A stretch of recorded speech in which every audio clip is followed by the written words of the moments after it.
Faz as Contas, um papo descomplicado sobre os cuidados com o seu dinheiro. Oferecimento GetNet, compre já sua maquininha, ela pode sair de graça com o cashback GetNet. Bom, e tá começando agora mais um Faz as Contas. Eu sou a Bárbara e eu tô aqui com ela, a especialista em finanças, Bruna Aleman. Oi, Babi, tudo bem? Tudo certo, e você, Bru? Também. É Babi pros íntimos, tá, gente? É, pros íntimos, eu sou a Babi. Muito bom estar aqui com você mais uma vez pra falar de dinheiro. Ai, com certeza. Na verdade, graças a Deus que a gente tá falando sobre dinheiro, né? Porque reza a lenda que o podcast de hoje vai dizer que é uma coisa super difícil. Pois é, e a gente vai ver isso agora, né? Vamos ver como nós duas saímos falando de dinheiro, porque é isso. É tabu falar de dinheiro? Este é o tema de hoje. É sim, pior que é sim. Até pra mim era tabu. Acho que uma dica aí pro pessoal. Nem todo mundo que trabalha com finanças também sabe falar sobre dinheiro ou se sente extremamente confortável. Porque afinal você tá falando não só do seu, você tá falando do dinheiro do outro. Cuidar do dinheiro do outro, falar do dinheiro do outro para ele também é muito difícil. E é uma coisa curiosa, né? Porque a gente teve a ideia, né, de levantar esse tema mais comportamental. E aí eu fui lá fazer as pesquisas e tal. E inicialmente, né, a gente queria falar, tipo, o brasileiro sente, né? Brasileira sente dificuldade de falar de dinheiro, porque a gente tá aqui, a gente acha que é uma coisa só nossa. Aí eu fui pesquisar e descobri que não, gente. Não é uma coisa só nossa. É um problema mundial. E é por isso que a Bruna vai poder falar aqui com a gente melhor, porque ela que também trabalha, né, nos Estados Unidos. Exato. E tudo, então ela também tem uma amplitude pra poder dizer pra gente como é que isso funciona lá pra eles também. Tô dizendo isso porque eu encontrei aqui um estudo realizado exatamente nos Estados Unidos que diz que falar sobre dinheiro é mais difícil do que falar sobre sexo, morte, religião e política. Como uma coisa dessa acontece nos Estados Unidos, o país em que as pessoas mais investem, não é verdade? Como é que isso funciona? Por que eles também não conseguem falar de dinheiro? Da onde vem essa dificuldade? Na verdade, a gente vai voltar a um ponto. A educação financeira deles não é tão boa, assim. Não é melhor que a nossa. Estou surpresa. Se eu fosse equiparar, eu diria que é igual. Tanto que o americano, ele é muito alavancado. O que seria a palavra alavancado? Ele é muito endividado também. O que faz a economia dos Estados Unidos girar? Você imprimir dinheiro, só que como eles são... os Estados Unidos é um país muito grande e desenvolvido, ele consegue fazer a impressão de dinheiro sem mexer na inflação, que é o poder de compra do dinheiro. Então ele vai injetando dinheiro ali dentro e vai fazendo as pessoas consumirem, porque ele precisa fazer com que a economia gire, né? Então ele tem o poder de fazer isso. Um pouco diferente do Brasil. Mas eles sim vivem endividados. Eu vou trazer uma curiosidade dos Estados Unidos, por exemplo, a gente não tem... eu vou ter que falar o nome da empresa, porque eu não esqueci como que se define. A gente fala aquele score, é melhor. O score, melhor. Né? O score de crédito que nós temos aqui no Brasil, que está sendo utilizado faz pouco tempo, que está sendo bastante utilizado aqui. Lá também tem. Só que você sabia que se lá você, por exemplo, chegou o cartão de crédito, se você pagar a fatura inteira do cartão de crédito, eles não te dão crédito. Você tem um score baixo. Por quê? Porque ele entende que você já tem o dinheiro suficiente, que você não precisa de dinheiro. Não precisa de crédito. Não precisa do crédito. Então, o ideal lá é você sempre deixar 10% pro mês seguinte. Daí a gente vai arrepiar o cabelo, vai falar, como, Bruna? Você sempre fala totalmente o contrário. Se enrolar é fácil. Exato. Mas lá, o que acontece? Os juros são muito baixos, né? Os juros chegam nem a 10% ao ano. Então, do cartão de crédito, que aqui no Brasil chega a 200%, 300%. Então é aí, a economia, o país faz toda a diferença.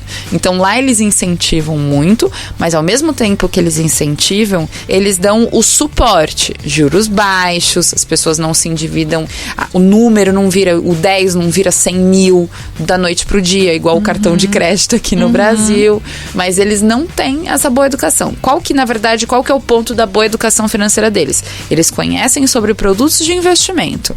Eles utilizam a bolsa como um dos primeiros. Tem dois investimentos principais que eles fazem. A bolsa de valores, porque você pode tirar quando você precisar. Então eles mexem muito em relação ao mercado, movimentam muito o mercado em relação a isso. E eles pensam muito em aposentadoria. Nasceu, já está colocando um plano de aposentadoria, seguro de vida e tudo mais. Então, se você pensar, eles pensam na bolsa de valores como um caixa e a aposentadoria pensando no futuro. Então essa educação eles têm mais mais que a gente. Mas é uma quebra de tabu, pra vocês verem. Não estamos tão longe assim. A diferença é que o nosso mercado, a nossa bolsa, o poder de compra do nosso dinheiro, ele é diferenciado. Bom, então, assim, eles conseguem fazer mais investimentos, eles, né, lidam, né, de um outro modo, até mesmo porque os bancos são diferentes, o método todo é diferente, porém, na hora de conversar, de falar sobre dinheiro, parece que também são retraídos, tem aquele pezinho atrás, né? Exatamente. Como tudo, né? Na verdade, assim, lá, qual que é o ponto deles? Eu trabalhando para uma empresa americana, você trabalha e você recebe o retorno. Acho que é mais fácil assim. Então, assim, você ganha um bônus, você nunca pede bônus, né? A regra de bônus é assim: trabalhe, atinja seus resultados, as metas, enfim, os objetivos, tudo que nós criamos dentro do plano de negócios, você atingiu, ganhou, não atingiu, não ganhou. E não tem conversa, discussão salarial, não tem. Então, eu vejo até num relacionamento de trabalho, já é um tabu. Eu não cobro de jeito nenhum reajuste salarial, basicamente não tem. O reajuste que eles fazem é que, se você trouxer mais clientes, se você trouxer mais resultado, eu te pago. Ponto final. Então, fica naquilo. E é muito curioso isso, né? Porque um dos tabus nossos aqui é realmente chegar no chefe e pedir um aumento, ter que explicar, justificar, porque você, né, acha que merece esse dinheiro. Então, aqui a gente tem isso. Você sofre psicologicamente em casa antes de fazer como isso. Como que eu vou chegar? Como eu vou justificar? Você faz o discurso, né, sozinha na frente do espelho. Aqui a gente passa por isso. Então, lá também tem isso, porque também a pessoa nem conversa, né? Não, e outra que eles são extremamente individualistas, né? Assim, eles têm um senso de comunidade, mas nesse requisito, o dinheiro é muito individual. Eles, os europeus, eles levam muito isso. Então, nunca, ninguém vai saber o quanto que você tem, o quanto que você não tem, nem seu filho. Eles têm o dinheiro é meu, é minha conta no banco, eles são meio um pouco fechados em relação a isso, né? Será que eles são mais fechados que a gente, parando pra pensar desse modo mais reservado? Eu acho que eles são mais reservados. No nosso caso, eu arriscaria dizer que nós somos envergonhados, né? Porque provavelmente nós temos uma base de população que não tem a condição financeira. Então a gente tem... mas não é uma vergonha ruim. A gente tem vergonha de não conseguir se expor, ou talvez não conseguir chegar ou atingir aquele objetivo financeiro, ou de estar endividado, achar que sou só eu que tô fazendo, porque aqui no Brasil, um pouco diferente de lá, eles são lá individualistas, aqui a gente vive é tudo social, né? É o que você viu na rede social, é o que o seu amigo tá fazendo aqui. Então são tantas coisas que interferem, trazer esse tabu de não falar de dinheiro. Como que você vai falar que você, por exemplo, não pode viajar pra praia? Nem que custe R$100 o final de semana, mas olha a vergonha que a pessoa tem de falar pro amigo, falar não posso. Sim, e é muito, por mais íntimo que você seja de um amigo, de uma amiga, até de familiares, você evita dizer quanto você ganha. Exato. Né? Por N motivos, até talvez pelo olho gordo. A gente carrega isso, né? Não vou nem falar porque vai criar olho gordo. Tem casais que não conversam sobre isso, o que já é errado, né? A gente também não pode individualizar tanto aí essa questão financeira. É aí que eu ia chegar, que eu ia perguntar qual é a sua opinião. Você acha que isso é saudável ou você acha que seria mais legal se as pessoas conversassem mais? Quanto ganha, quanto gasta, até pra se unir nisso. Sabe o que eu vejo? Trocar informação. Principalmente agora na pandemia, infelizmente, muitos problemas de casais que surgiram, as pessoas têm medo, é o elo de confiança, porque o dinheiro é a única coisa, né, que vem da sua renda, do seu esforço, do trabalho, e elas têm medo de compartilhar. Você vê que o medo, ele anda em todos os lados, em todos os sentidos. Você vai pedir aumento pro seu chefe, você tem medo. O medo do não. Você vai compartilhar, às vezes, dentro de um relacionamento, ou com um namorado, ou planos futuros, você tem medo. Você não sabe se você vai continuar, ou você não tem certa confiança. A maioria dos relacionamentos que não conversam sobre isso são as pessoas que não confiam tanto. É isso que eu ia falar. Porque... dependendo do relacionamento, seja com amigo, familiar ou né, afetivo, eu acho que falta confiança pra compartilhar tamanha, né, informação. Exato. Infelizmente, eu acho que assim, a gente fala muito de dinheiro, mas nós temos que voltar que são questões culturais e emocionais. Eu sempre volto para isso, eu sempre vou voltar para isso. São culturais e emocionais. A gente precisa praticar essa mudança, essa confiança. Ai, Bruno, mas quer dizer que eu vou confiar em todo mundo? Não. Olha o tanto, né? Agora tá na moda.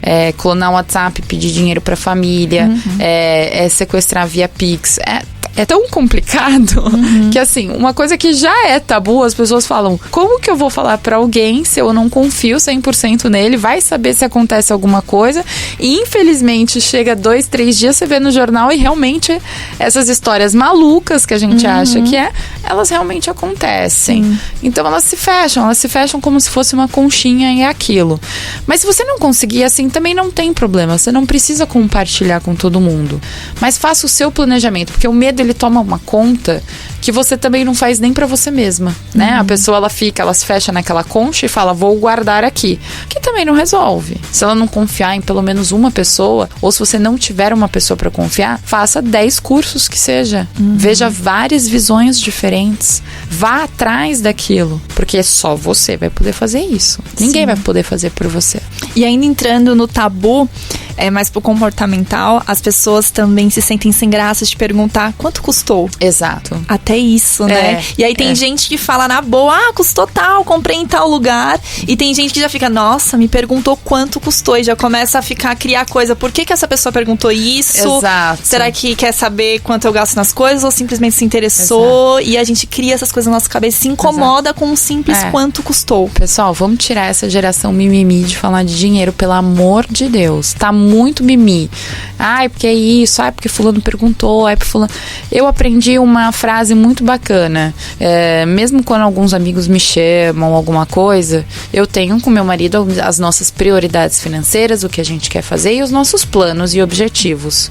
Quando alguém pergunta, vamos viajar, vamos nesse restaurante, vamos fazer alguma coisa, eu falo, olha, me desculpa, mas eu posso ir com você, mas não tá dentro das minhas prioridades financeiras. A gente já abusou esse mês e agora a gente não pode ir. Fica, mas é só isso, é só isso. Eu sempre falo, não é importante, não é o valor, né, mensurado do quanto que vai custar aquele churrasco, aquela viagem, nem nada. É o hábito, não é? É o hábito. Então, eu tenho as minhas prioridades, então respeite a minha prioridade. Minha prioridade financeira hoje talvez não seja ir curtir e gastar com os amigos, seja gastar com a minha família. E todo mundo precisa respeitar. Então, a gente pode mudar, ao invés de falar do dinheiro, começar a exemplificar e mostrar para as pessoas quais são as suas prioridades. E tá tudo bem, você não fala o que é. Você não abre os seus planos. Você só põe um basta. Você põe um limite. E isso acaba ajudando você mesma a lidar com isso e a seguir os seus planos de guardar o seu dinheiro, lidar com o seu dinheiro. Você quebra os seus próprios tabus. Bom, Bru, e a gente falou aqui bastante da dificuldade das pessoas em falar de dinheiro, de compartilhar essas informações. Já vimos que não é uma coisa só do brasileiro, é uma coisa, né, que pelo jeito o mundo inteiro aí sofre disso. Mas e as pessoas que falam muito de dinheiro? Porque tem gente que realmente fala de dinheiro, de valores o tempo todo. O tempo inteiro. Essas pessoas que falam de dinheiro, será que elas sabem lidar com o dinheiro? Acho muito difícil. Sendo bem franca, acho muito difícil, porque ela tá querendo expor. E o porquê que ela quer expor? Ela precisa mostrar pra todo mundo que tem aquilo, né? A gente isso aprende dentro dos valores e educação com a nossa mãe, nossa avó, enfim, vem de família. Você não precisa mostrar pra todo mundo. Se você tem essa necessidade de mostrar, eu sempre falo, o santo fica desconfiado. Então, mas tem essas pessoas e muitas vezes ela quer mostrar o que ela realmente não tem, né? Ela tá numa busca, vamos se dizer, inversa, inversamente proporcional ao que ela pode ter. Às vezes, você pega histórias, por exemplo, eu fui num barco, porque foi tanto barco. Você vê, ela nem pagou, foi com a ajuda de alguém. Sim. É sempre aquela história, sempre tem uma historinha por trás, em torno. Então, toma muito cuidado. E a gente é levado socialmente por essas histórias e essas questões. Por ser tabu, você não tem ninguém pra conversar, você acaba sendo levado por histórias ou relacionamentos à sua volta sobre dinheiro, né? E não, o dinheiro é extremamente individual. E é um assunto que você precisa, né? É legal trocar, compartilhar com alguém de confiança. Então é legal a gente encontrar as pessoas que a gente tem de confiança pra trocar informações. até sobre investimento, sobre planejamento, como a pessoa faz, como não faz. Você acha que isso ajuda? É saudável? Ajuda. Dentro da sua roda de amigos, mesmo que você não confia, coloca esse assunto para entender qual é a visão de cada um, de cada produto de investimento, quem eles seguem, porque cada um que segue um influencer diferente tem uma vertente